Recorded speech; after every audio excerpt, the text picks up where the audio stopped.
अरे रुको रुको तुम सब, कोई इस चिड़िया के मोमोज नहीं खाएगा। ये कोई आम मोमोज नहीं है, ये तो जादू टोना है।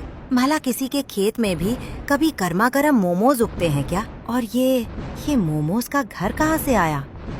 हाँ कालू भाई, ये जादुई मोमोज का ही घर है। तुमने अपनी गरीबी का मजाक उड़ाकर मुझे धक्का दिया था ना? लो देख लो, आज मेरी जादुई खेती ने तुम्हारी लालच की दुकान को हमेशा के लिए बंद कर दिया। सुंदरवन के एक कोने में एक छोटा सा प्यारा सा घोंसला था। वहाँ रानो चिड़िया, उसका पति टुन्नू चिड़ा और उनकी छोटी चुलबुली बेटी गुड़िया चिड़िया रहते थे।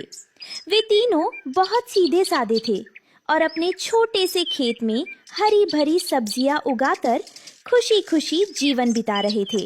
लेकिन उसी जंगल के बीचों बीच कालू कौवे की मोमोज की एक बड़ी दुकान थी। कालू बहुत लालची था। वो सड़े गले पत्तों और बासी सब्जियों से मोमोज बनाता था, लेकिन उन पर एक चमकीला तीखा मसाला डालकर उन्हें बहुत महंगे दामों पर बेचता था।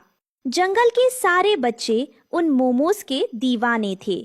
एक शाम गुड़िया चिड़िया उड़ती हुई घर आई और अपनी माँ के पंखों से लिपट गई। माँ, ओ माँ, मुझे भी कालू अंकल की दुकान की गर्मा गर्म मोमोज खाने हैं। टोनी चिंपैंजी और पिंकी गौरैया रोज खाते हैं, मुझे भी चाहिए माँ। मेरी प्यारी गुड़िया, आज माँ ने खेत की ताज़ा पालक और टमाटर का सूप बनाया है, वो खा लो ना बेटा, वो बहुत ताकतवर है। नहीं माँ, मुझे सूप नहीं चाहिए, मुझे बस वो लाल तीखी चटनी वाले मोमोज खाने हैं। आप मुझे कभी मोमोज नहीं दिलाती। टुन्नू चिड़ा थका हारा खेत से लौटा और अपनी फटी हुई पोटली टेबल पर रख दी। रानो, आज मंडी में सब्जियां बहुत कम दाम में बिकी। जैसे तैसे बस 2 वक्त के दाने का इंतजाम हो पाया है। सुनिए जी, गुड़िया मोमोज खाने की जिद कर रही है। क्या हमारी पोटली में कुछ 4-5 सिक्के भी नहीं बचे? नहीं रानो, कालू 1 प्लेट मोमोज के 10 सोने के दाने लेता है। हमारे पास तो कुल जमा 3 तांबे के सिक्के हैं। हम इतने गरीब हैं कि अपनी बच्ची की एक छोटी सी इच्छा भी पूरी नहीं कर सकते। गुड़िया कोने में बैठकर सिसकने लगी। रानो का दिल टूट गया। उसने फैसला किया कि वह कालू से मिन्नत करेगी। अगले दिन रानो चिड़िया गुड़िया का हाथ पकड़कर कालू कौवे की दुकान पर पहुंची। दुकान पर पक्षियों के बच्चों की भारी भीड़ थी। कालू गद्दी पर बैठा गर्व से काव काव कर रहा था। चलो चलो, लाइन लगाओ, जिसके पास सोने के दाने हैं वही आगे आए। बिना पैसों के यहाँ खड़े होकर मेरी दुकान की हवा मत खराब करो। रानो हिम्मत करके आगे बढ़ी और हाथ जोड़ लिए। कालू भाई, मेरी बेटी ने कल से कुछ नहीं खाया। वो आपके मोमोज खाने की जिद कर रही है।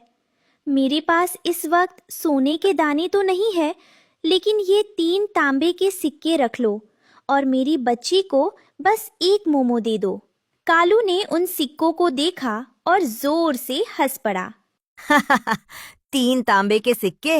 है भिखारन चिड़िया, इन सिक्कों से तो मेरे मोमोज की भाप भी ना मिले। भाग यहाँ से, अपनी औकात देखी है। चली आई मोमोज खाने। जाओ, जाकर वही कीड़े मकोड़े और सूखी घास खाओ। कालू अंकल, प्लीज मेरी माँ को मत डांटिए, मुझे नहीं चाहिए मोमोज।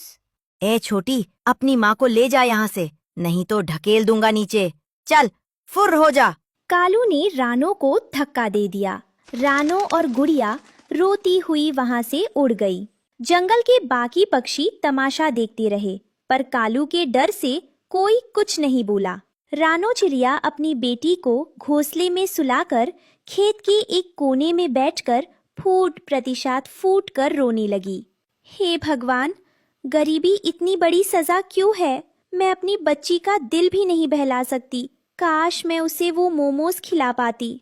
तभी अचानक आसमान में एक तेज नीली रोशनी चमकी। हवाओं में फूलों की खुशबू तैरने लगी।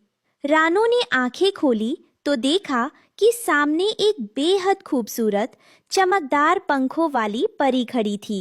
रानो चिड़िया, रोना बंद करो। मैंने तुम्हारी ममता और कालू का घमंड दोनों देखे हैं। आप कौन है देवी? मैं इस जंगल की रक्षक परी हूँ जो दूसरों का